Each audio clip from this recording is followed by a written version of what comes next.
Bakaningin King après le dépôt de sa démission. Bon, apparemment, plusieurs personnes pensent que Donald Trump a mis à côté le régime Tshisekedi. Vous pensez de la sorte? Crispin Bindoulé, l'initiateur de la pétition contre les 5 membres du bureau de l'Assemblée nationale,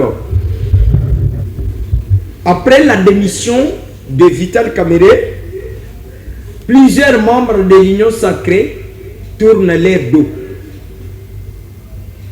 Il y a une personne qui m'a demandé ça sur Huileri aujourd'hui à partir de 12h.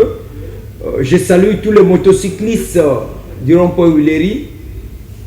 Et c'est de Régie des Eaux, Rwakading Kassavubu, Kassai Rwakading, Itag Kassai, tous les motards de la République démocratique du Congo, je vous salue en passant.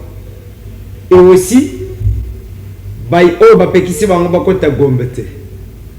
merci pour l'accompagnement, merci pour le soutien.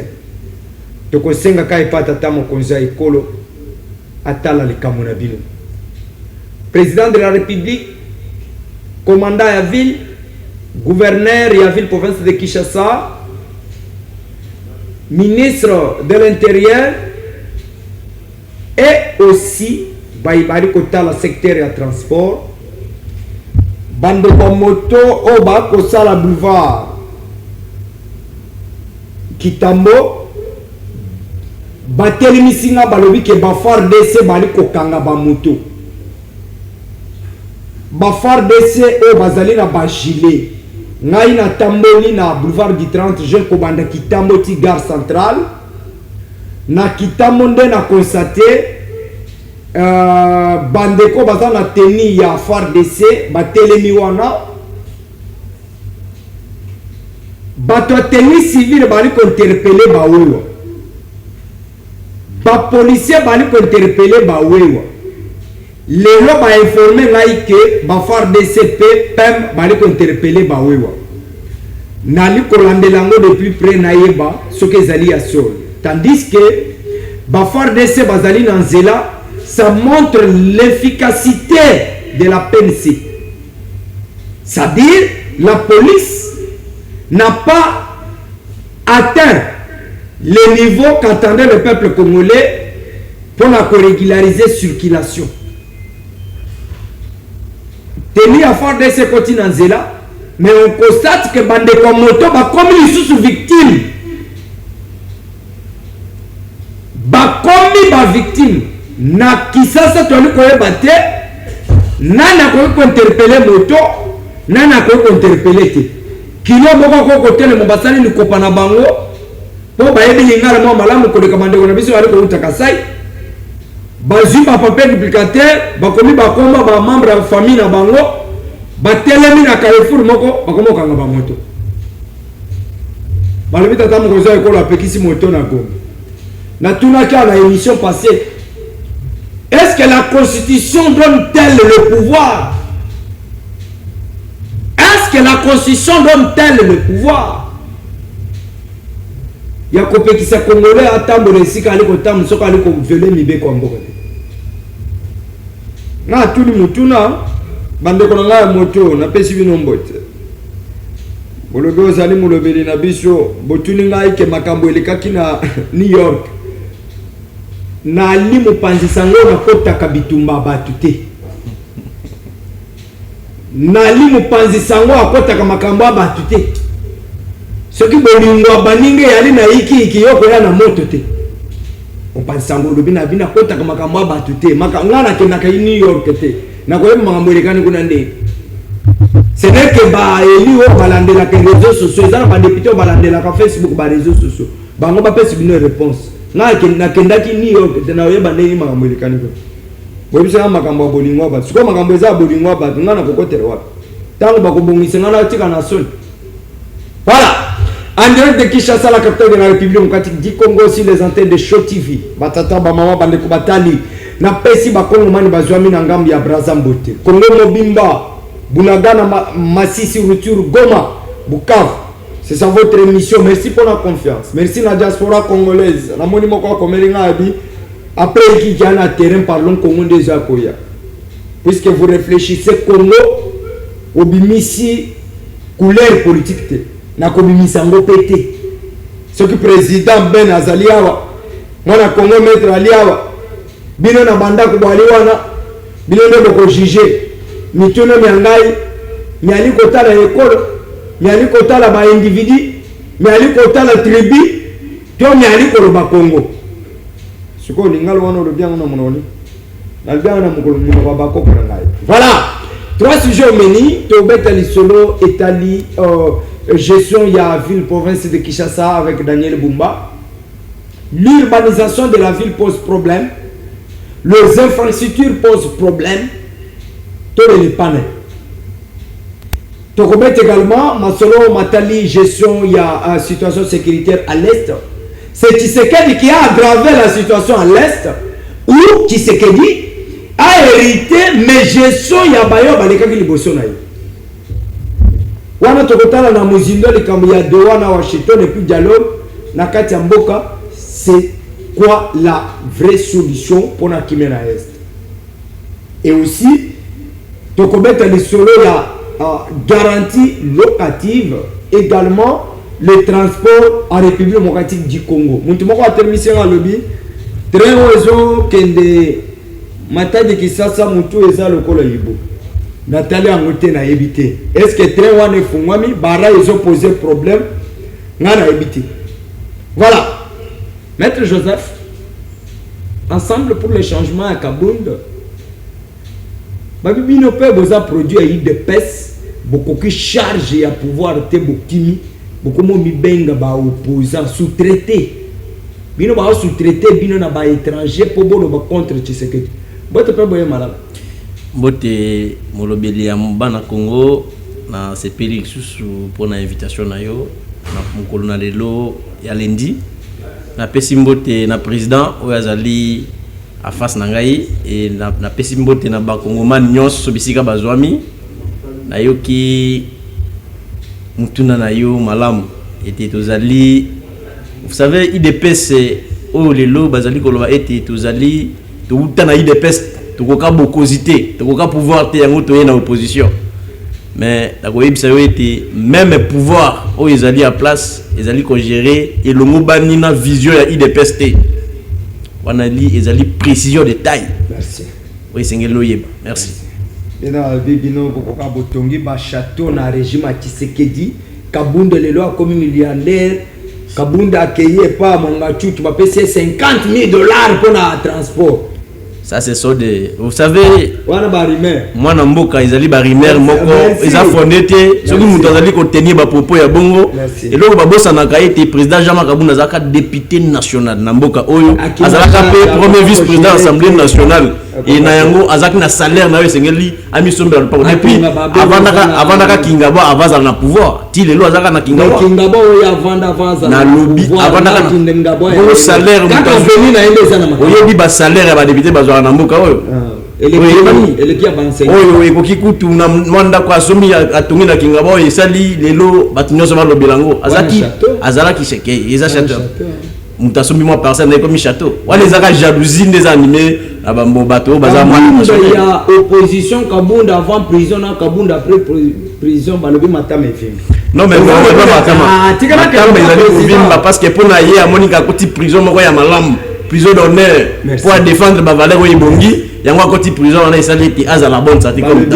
opposition ya Fachi zo fuite ya Kabila merci na ozongo la yo na Fachi bola ta ba veste bozolo ba permettre yango c'est la coupe na yebise loko moko lilo uto pesa bande ko bazana masisi na kuchu mbote est-ce que gouvernement comme akuna yesu nani wana au moins mbote na ya mwana mboka ezokoma kuna mais il y a le président de la République gouvernement ministre moko comme kuna na kuchu tondi makasike to na ba koza mboka yango balobi bozo travailler contre le régime Tshisekedi voilà compétence voilà il y a pouvoir à place président Ben de l'honneur aujourd'hui président national il y a MCRC en tout cas merci pour l'honneur ba yumbo ko balela ki yo trop balobi procureur Yambela Bisso président Ben otuna epe mituna na sina na yo bote pe boye malamu.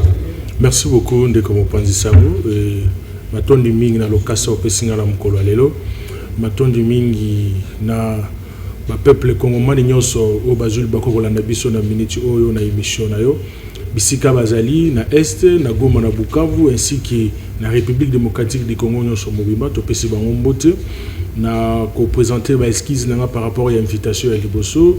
Je pense que j'avais eu l'empêchement permettant ngaite que na koma et na sala qui vraiment effort dans la prochaine invitation na mona moyen na koma na mona ko répondre na ba question na mituna ya peuple o baye ko tuna par rapport ya situation ya mboka na biso. Et je suis monsieur Ben, président du mouvement citoyen pour la relève du Congo MCRC, dont déjà doyen Nakatia ko lancer sortie officielle qui sera au mois de décembre. Et la fois dernière, il qu'il fasse à la presse, et je crois que dans les jours à venir. Bon, je pense que dans Nabiso Toïko Sala, le 26 octobre, nous serons à Maluku. Je pense que vous serez invités. Et vous allez constater, Moussala Nini et Aïko Salema. Abisina ke yozo kim na ba plateau na kozongela ba intervention na ba plateau musu c'était balobi président Ben Ali kokima ko s'assumer ce qui azali pour Tshisekedi to contre ozali pene ya ba bazali pour la république to ozali pene ya ba yo bazali pour na mbokate. En fait, dire que Nazali kokima ko s'assumer, je me pose la question de savoir na kokima pour na nino moni mboka o ya mboka na biso. Non, mboka o yali mboka na biso la République démocratique du Congo biso no surtout photos ala na face biso surtout dans lolenge moko te ko réfléchir par rapport à changement ya mboka moto na moto aina lolenge na yayi komona ke soki to sali boye changement ko sala soki to sali quelque changement ko sala mais na contexte actuel o mboka na biso yayi ko passer ba moment moko très difficile o to boli ke munguna a préféré na yo ke ko zo manduki pour revendiquer au-dessus de l'autre baraté bit nini ba revendiquer to ebi yangote alors to moni ba misusu pe ba tikali ba toujours na kati ko beta c'était en fait que ba pousser gouvernement ba mona moyo ko sala mosala malamu ba tia libanda mongona alors na koki ko lobate ke na yimo pandi ya comme je l'ai toujours dit je ne suis ni de l'opposition je ne suis ni de l'union sacrée. Je suis ni de l'union sacrée, je suis ni de l'opposition, ni de Fachi, je suis congolais. Et non, même pas. Ce qui est là pour l'union sacrée, c'est pour l'opposition, nous allons pour la moutute, nous allons congolais. Donc, nous allons mboka le lengi aïko kendele. Ce qui gouvernement est sali malamu, tolobi oui est sali malamu. Ce gouvernement est sali mabé, tolobi oui bo sali mabé. Donc, bako sala mabé, to ko pousser bango avec des idées, avec des propositions fiables pour te permettre bango ba sala malamu. Merci. Parce que tu can conclure parenthèse. On est une question na biso moko to tona. Puisque ça signature na ya liboso na émission na yo. Ce que vous allez enseigner que vous pouvez na papier de correction ya Tshisekedi batelio gestion na ye depuis azambo na 2019 tino lelo ba émission que côté sur 10 au côté combien et peine à secteur. Na compté Tshisekedi sur 10. Ah, au fait ça combien? Na compté c'est 3 sur 10. Obi 3 sur 10. Bandela Na compté c'est 3 sur 10. Quoi ça? Mais Tshisekedi jusqu'à aujourd'hui le premier mandat il a vraiment échoué. Et le deuxième mandat, moi je lui donne conseil que soit Linga a réussi côté sécurité. Même s'il va échouer du côté social, ça se voit déjà, mais à réussir côté sécurité, ça va sauver son honneur. Non, je ne suis pas de l'opposition. Pourquoi on est opposé trop? Parce qu'il n'a pas bien travaillé. Il y a mon diplomatie agissante. Il n'y a pas eu non, circulation apaisée. Non.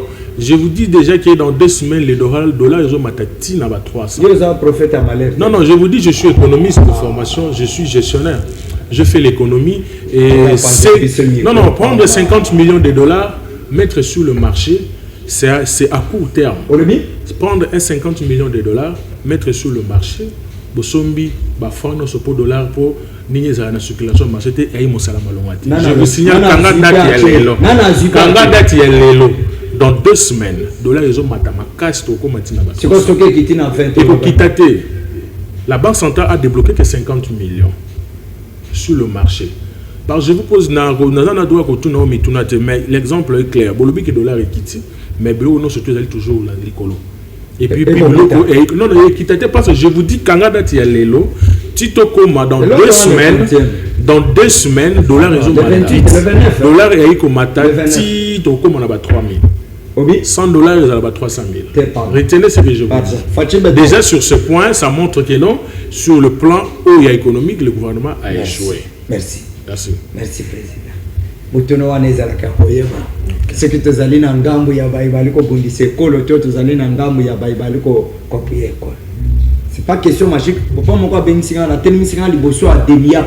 Na pesi numéro 1 ya demiap baibans baliko kamba ba service d'intelligence ANR demiap la police FARDC tous les services d'intelligence je vous salue. Ça c'est votre mission. La loupe pour chanter ma vidéo. Ici on parle que du Congo. On a passé toi qui m'a kuluna. Et puis toi qui m'a sur ma service. Parce que ma service on va rémunéré. Na moi le meilleur na biso to futa na pas. Toi qui m'a kuluna toi qui m'a service. Nous n'avons pas affaire au service de notre pays. C'est ça que les alliés secteur régulateur. Tu peux reprocher, c'est ça que ma caméra peut reprocher ma PCRT.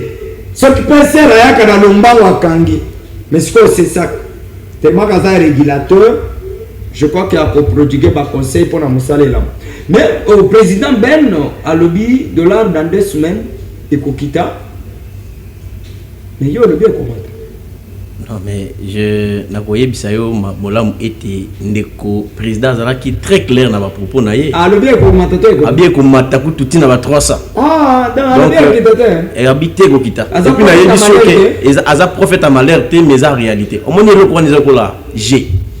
Mais G, Congo, Oyo, Eza, il y a Bissonyos. Au Congo, ça, moi, G, il y a 2 semaines, au Savanet, $, et Kiti. Mais conséquences sur le plan économique. Dans la économique, je fais les droits. Mais nous savons comment ça fonctionne. Dans le secteur économique. Mais de l'eau, réussi sur le lot que non, tout est quitté. Tout à l'heure, on a tout ça.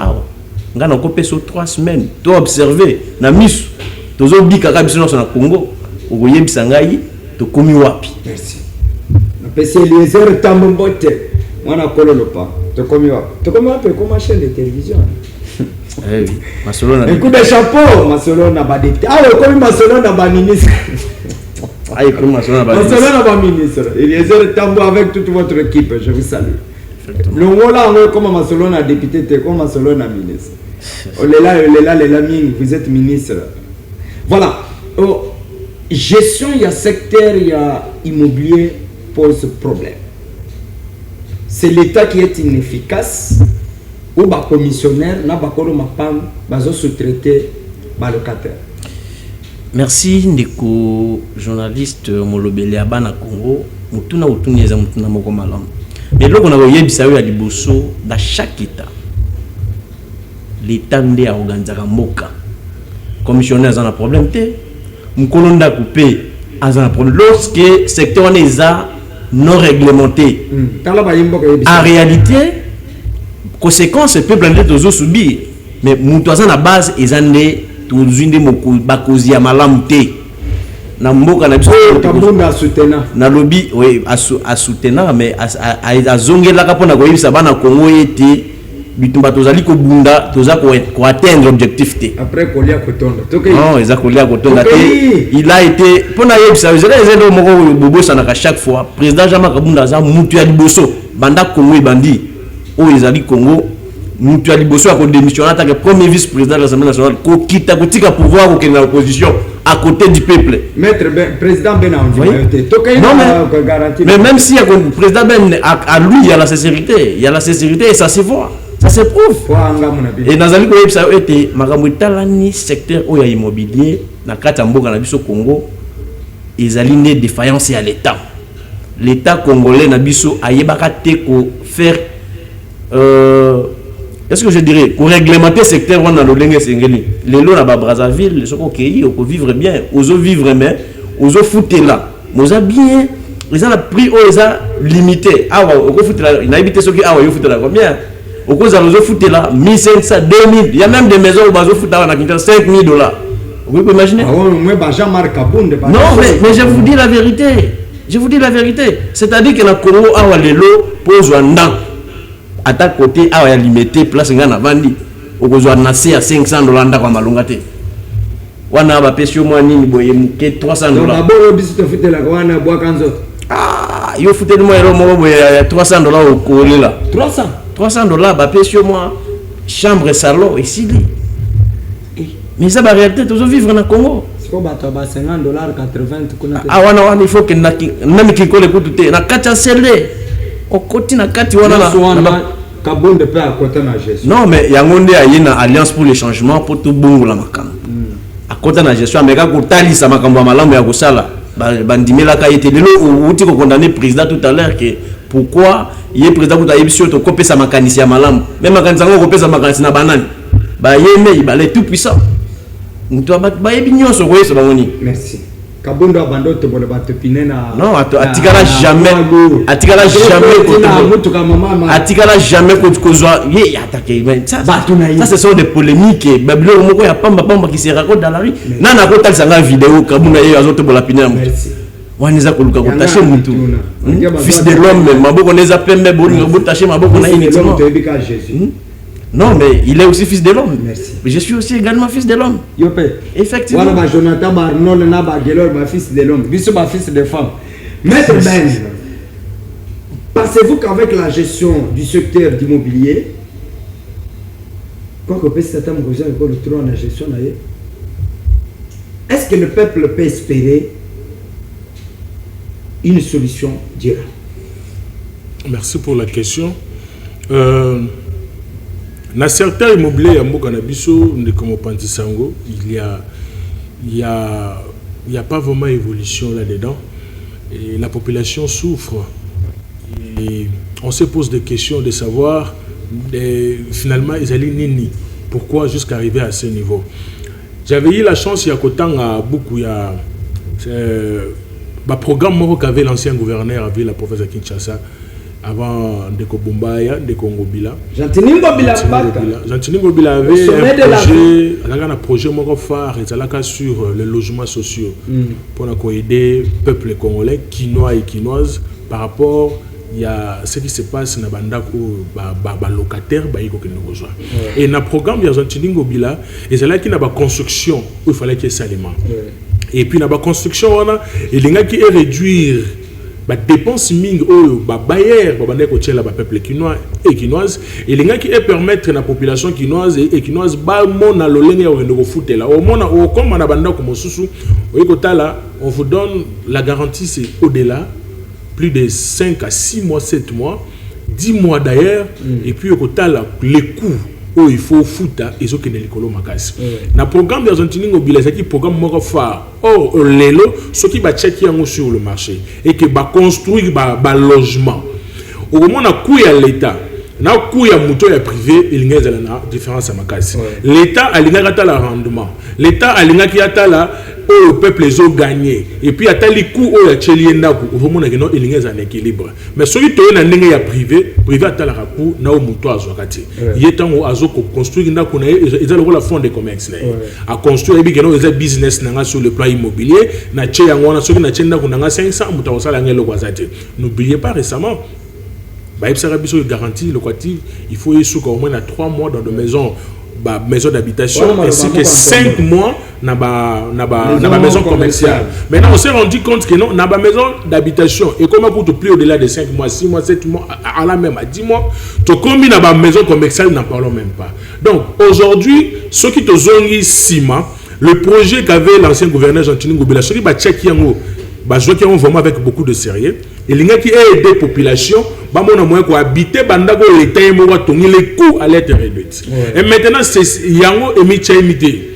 Batu boycotter yango sous prétexte que non ils allaient qui amabe aussi longtemps que pour côté qui na détail ya koyokati. D'où moi je demande au président de la République si bakoyiko zonga na ndenge normal et que le projet qu'avait le programme qu'avait proposé l'ancien gouverneur bazongi si et que ba construire bandako wana ça pour le tout le monde bandako l'état mususu ya ba administration publique on a ndako ya onatra ndako ya ba agent ya ba SNEL tu vois ils ont aidé population vu que social ils allaient non ya malongati les gens travaillent mais ils ne sont pas rémunérés bien bon bazo ils ya malongati mais au tel coût on a ko foutre là et zali likolo makasi no moni mutumingi à côté après quelques temps abîmé à côté après quelques temps abîmé. Donc nous demandons au gouvernement et qu'il y a pas vraiment grand chose sur le secteur immobilier qui résultat malongo ezati. Ils doivent revenir vraiment à la raison afin de remonter cela dans le programme ancien gouverneur Jobila Atika. Président Ben Tounaye Aza pour ou contre gestion Argentine Ngobila puisqu'il tire beaucoup plus à Daniel Bumba que Argentine Ngobila. Non, en fait aujourd'hui on doit se regarder dans les yeux et dire qu'on ne peut pas comparer la gestion de Ngobila avec la gestion de Bumba. On ne peut jamais comparer gestion Ngobila et gestion Ngobila. Il y a Bumba. Aujourd'hui, ce qu'a fait Argentine Ngobila à l'époque, Bumba n'a encore rien fait. Mais on a 4 mandats. Non, écoutez, aujourd'hui, je vous signale aujourd'hui que la population doit nous regarder. Le gouvernement provincial a mis ça à inventé. C'est le gouvernement central qui a financé. Donc, Bumba et ce que j'ai dit lui-même, c'est le gouvernement provincial a Bimissi et l'autre côté, c'est le gouvernement central qui a financé. Aussi, ce sont des routes financées à l'époque il y a Argentine Ngobila. Déjà financé. Voilà. Mais maintenant, il faut que la moto à jouer dans la tête à ville province de Kinshasa soit un programme ou bien soit un projet. Non, Bumba n'a jamais eu un programme. Bumba n'a pas un programme, Bumba n'a pas un projet, Bumba n'a même pas une vision. Bumba est un fils que Bumba comme il est. C'est quoi ça? Mais à ça, sans vision, sans projet, sans éloko. Regardez la gestion. Il n'y a pas route. Moi, pour venir ici, j'ai dû quitter le bureau avant parce que si on a le embouteillage, peut-être on a commenté. J'ai dû quitter avant parce qu'il y a embouteillage na degré moko ko sakanati. Or, nous oublions à l'époque il y a Argentine Ngobila. Aussi, parmi ces programmes, il y a un programme, il y a le Métrokin. Métrokin, il y a un programme, projet, il y a qui aider la population dans la circulation. La population allait vaguer librement dans le déplacement. Métrokin, il y a qui est relié à la commune de Bélé. En quittant de l'aéroport de Kinshasa, il y a des gens Massina, Tobimi Matete, et relié Lemba, Tobimi na Fula, et Bimi qui tina ba ipen les gens Métrokin. Il y a des avantages à Makas. Il y a même et des populations qui sont toujours bloquées dans l'embouteillage. Mais on n'a même pas, dans le même état à Baraï. Même or c'est un projet les gens qui vont en pratique na bénéfice à peuple qui mais projet sous prétexte que projet or aujourd'hui j'ai suivi l'ancien président de l'Assemblée provinciale Godin Poyi qui aujourd'hui réclame que le président de la République doit rentrer un pas en arrière à ce projet Métrokin parce que c'est nécessaire dans minute mais non il a dit que ce projet qui est na bonne volonté. Imaginez-vous jusqu'aujourd'hui projet mais Moutalinga a un pourcentage na cadre ce pourcentage était à bloquer le projet et c'est ce qui a bloqué. Maintenant ils sont nombreux même au niveau du gouvernement central même au niveau du gouvernement provincial mais notamment nous ne sommes pas là pour faire la publicité mais quand on dit la vérité pourquoi on touche de tel côté et puis de tel côté le projet Métrokin est un projet très efficace et qui aide les populations tout le long on a embouteillage banzela il y a qui relié ba commune Bélé au long na Massina au Matina très au Kiti et les qui projet qui bien ngana ko seka na tata mboka tout autour de vous vous avez de personnes bamsu ba ina souci mboka bamsu ba ina souci mboka te tala ba ina souci mboka prenez en conscience avec beaucoup de sérieuxité projet Métrokin aux acquis initiés donnés par Argentine Ngobila l'ancien gouverneur besoin de ça on a mis ça pour mettre en pratique et c'est là aussi non je demanderai n'abosenga Bumbate non n'abosenga Bumbate parce que je vous dis le monsieur depuis qu'il est arrivé dans la tête il a vu le province de Kinshasa na yobi son no pandisango ata brique ya pamba sombate ata brique ya pamba sombate ata ko ça la projet à 1 km tikala ko sala te ah mais oui mais Banzela tout autour Banzela c'est le gouvernement central qui fait tout. Je peux dire qu'il reste comme à ça le la étiquette je vous sais que Metelsat a annoncé Mboula dans la nuit d'aujourd'hui.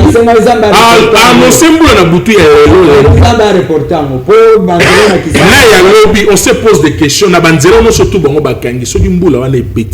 Est-ce que vous connaissez les dégâts au Jérusalem? Merci. Et dans tout ça, c'est le casting de l'UDPS. Oui. C'est le casting de l'UDPS.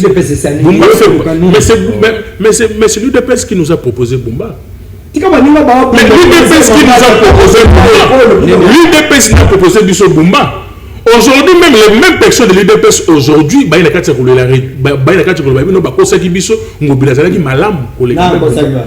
mais quand on est pas ça, il y a manipuler. Soit il y a gauche, soit il y a gauche, soit il y a droite, soit il y a droite. Et le même personne va manipuler qui bango, bazong si bango le long nanzela qui mobilisation qui n'est malamu. Et pour mal le c'est donc fouté. Merci. Pour la position il y a mouvement na yo par rapport à gestion à ville province de Kinshasa. Non. Dans une minute, la position et un mouvement citoyen pour la relève du Congo par rapport à la gestion ville province de Kinshasa. Si déjà moi-même qui est l'initiateur, je suis déjà très direct avec la gestion de Bango. Pensez-vous que d'autres personnes vont... Mais moi, monsieur, le contre. Non, nous sommes dans la dictature, mais tu as une idée moko. Et idée moko, c'est pour moi, monsieur qui est le boss. Je veux dire, ma baise, merci. Ma baise, cause la tête à gauche, côté, monsieur le bandot. Non, c'est tout partager l'idée moko. Merci.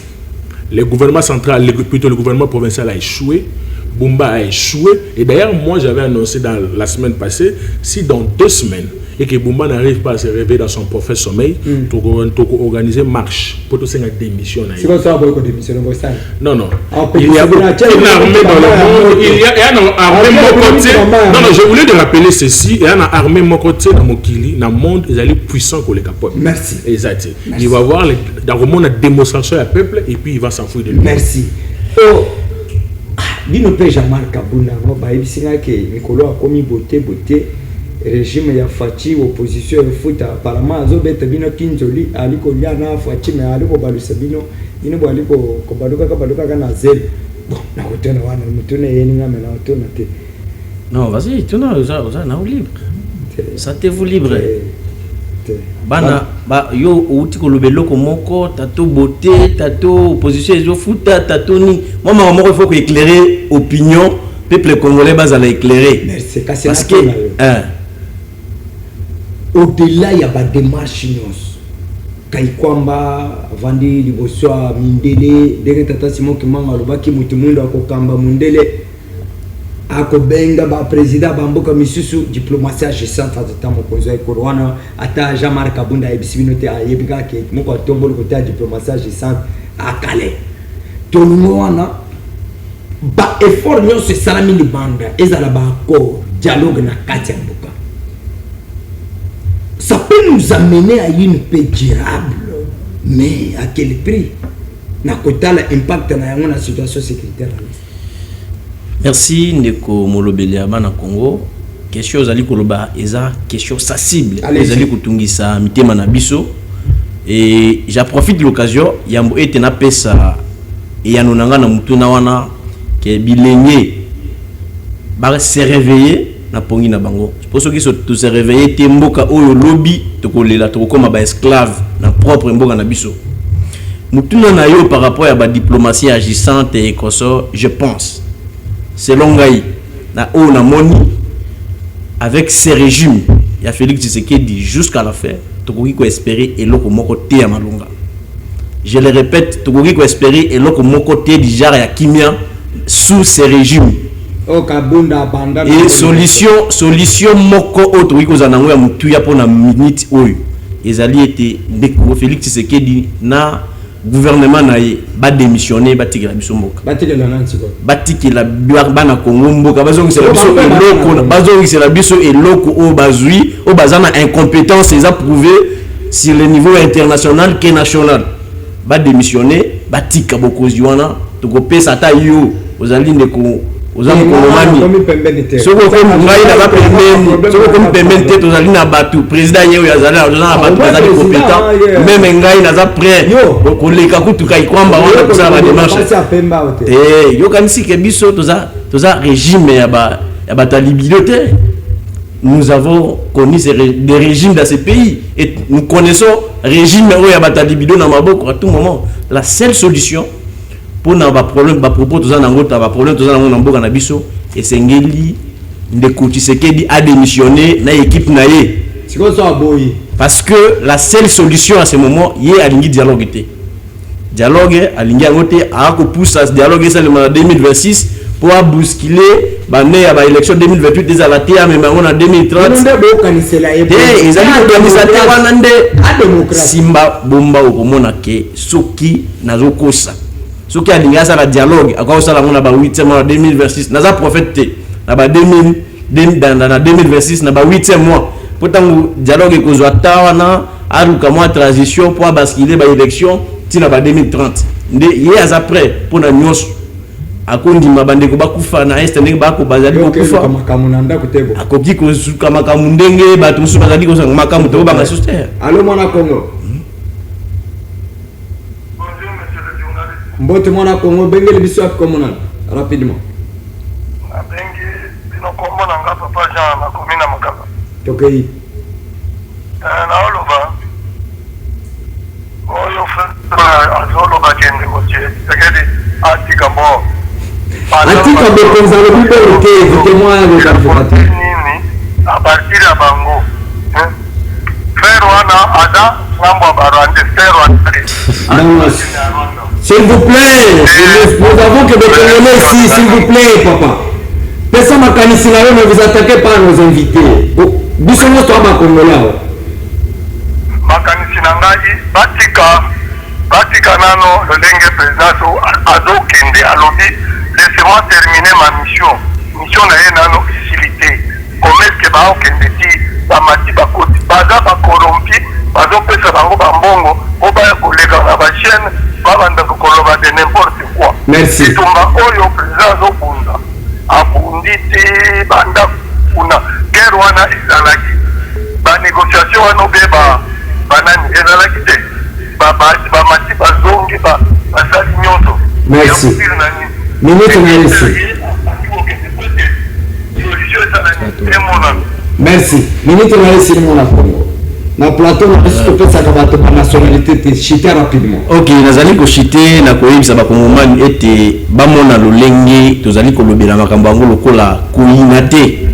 Ndeko Félix Tshisekedi azali mona Congo, OK, vraiment ba gouvernement bazali na Congo, mais bazwaki mukumba oyo bango bakoki kopesa biyano na bana ko babana ba Congolais nyonso o bazali ko landa biso ba ete Congo ezali ko appartenir na mutu nyonso.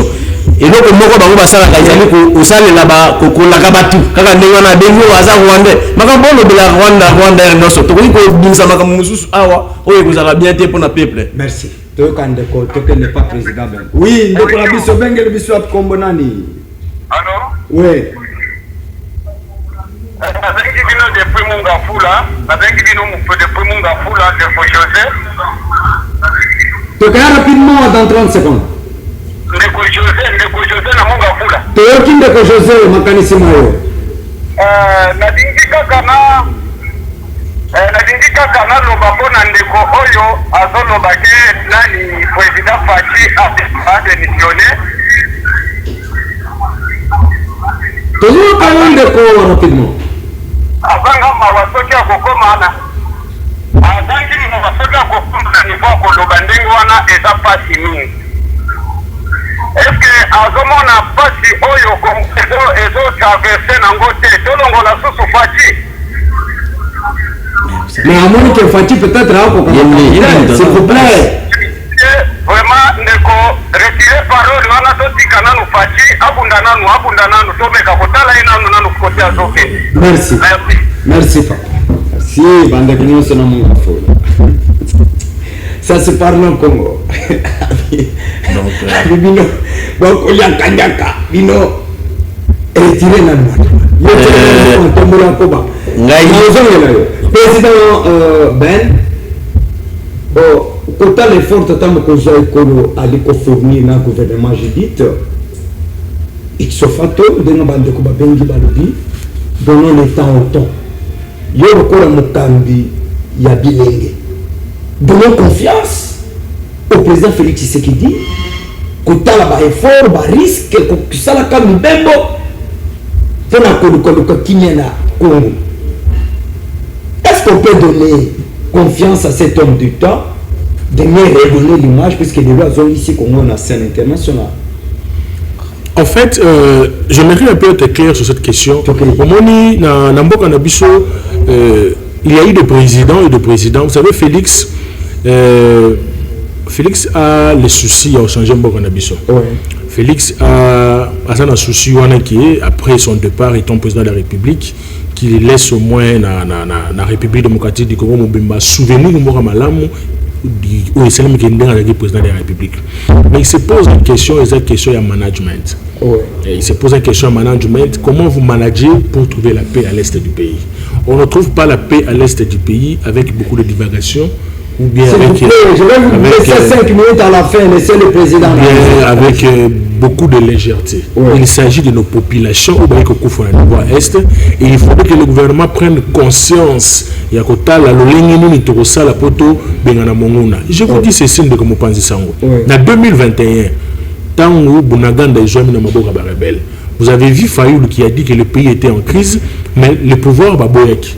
Tu sais que d'abord le but que non, le pays n'était pas en crise, parce que le poste est repartagé, dans un poste de Kabalana Moutoumoroté.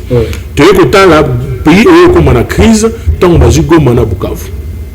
En ce moment-là, ils se sont réveillés dans leur profond sommeil que le pays était en crise. Tant que Balamouki, ils nous ont promis des choses qui jusqu'à aujourd'hui ne se réalisaient pas. Sur le plan diplomatie, moi je l'ai toujours dit, les retombées de la diplomatie, pour que la diplomatie va réussir, tout à retombé. Tout à retombé. Et que vous avez des tamboli pays par-ci par-là, de gauche à droite, oui.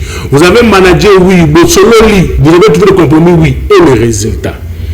Ça va être une réussite, ce qui est résultat dans l'accord Washington, et l'Union à la réussite. L'accord Washington, comme je l'ai toujours dit, il y a 90 jours pour que tout à l'heure, l'expertise n'a pas de mais les 90 toujours, ici, c'est l'équipe. On ne sait pas où en sommes nous. Nous avons vu pour trouver la paix dans l'Est, nous avons vu des accords et des accords. À Nairobi, il y avait des accords, à Rwanda, à Doha, à Washington. Moi, je proposerais ceci. Vous savez, en 2018, quand il y a eu crise, l'UDPS était dans l'opposition, le PPRD était au pouvoir. Il y a l'église catholique où il y a un accord et à Saint-Sylvestre. Où c'est là qu'on devait mettre Kabila à député et Tshisekedi et l'UDPS va continuer au pouvoir. C'était grâce à accord à Saint-Sylvestre. Parce que Kabila ne voulait pas organiser les élections, il voulait se maintenir et que l'opposition n'a pas avec un bras de fer. Jusqu'à ce que l'église catholique s'est levée, va trouver accord à Saint-Sylvestre au Kimé Kotaki. Aujourd'hui, nous avons vu les effets catholiques tamboli dans toutes les parties prenantes. Je vous signale, ceux qui ont été dans la négociation, même les Nanga, les rebelles, les Nanga, c'est très important dans la négociation. Ah bon? Oui. Mais ce que bateau, non, papa, je vous dis que... Non, écoutez, la population, les Congolais, les Rwandais, ce sont des Congolais. Ce sont des Congolais. Nanga fait partie de personnes qui sont pas importantes dans la négociation. Après, s'il faudra même voir les diables, afin que la paix soit en Mboka, il faut voir les diables. Merci. Le diable n'est pas Nanga. Président Lebi, bon. Tout comme ça, le président ingénieur Bidoya, on fait entrer ses compatriotes, il a beaucoup insisté. Alors, comment rapidement, dans 20 secondes.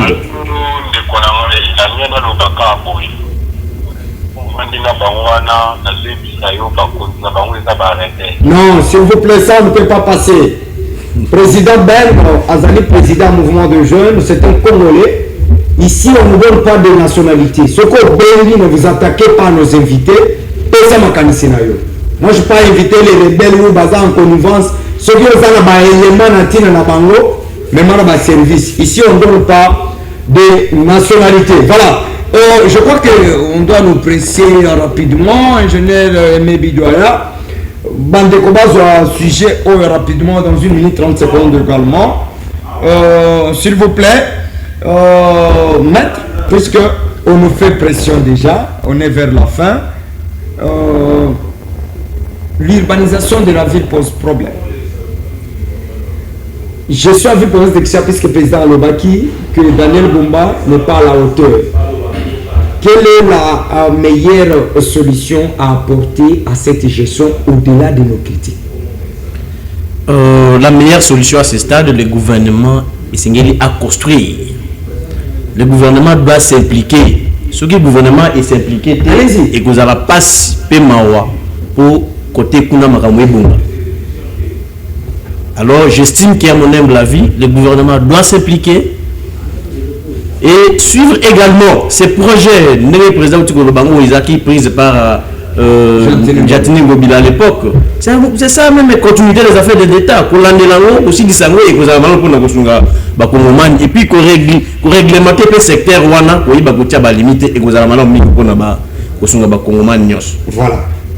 Président, au-delà de nos critiques, je crois qu'on est vers la fin. Au-delà de nos pensées, on peut critiquer et Daniel Bumba n'est pas à la hauteur quoi qu'il en soit. Bayimbo Kabakinois na Bakinois bali kozelande bien. Quel est votre rapport en tant que président de la structure ou à l'Ikolobela Tombo et Congo? Vous pouvez apporter à votre confrère Daniel Bumba, peut-être à Koko Lamuka, pour accompagner ce bien na Bakino. Merci beaucoup.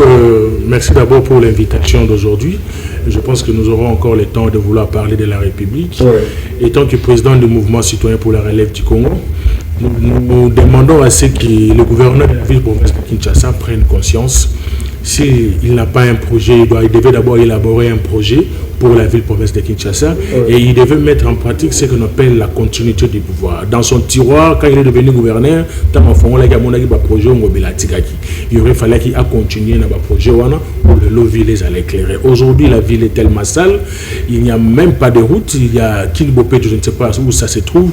Donc c'est vraiment catastrophique sur son bilan, d'où moi je pourrais lui compter, c'est un bilan qui est négatif.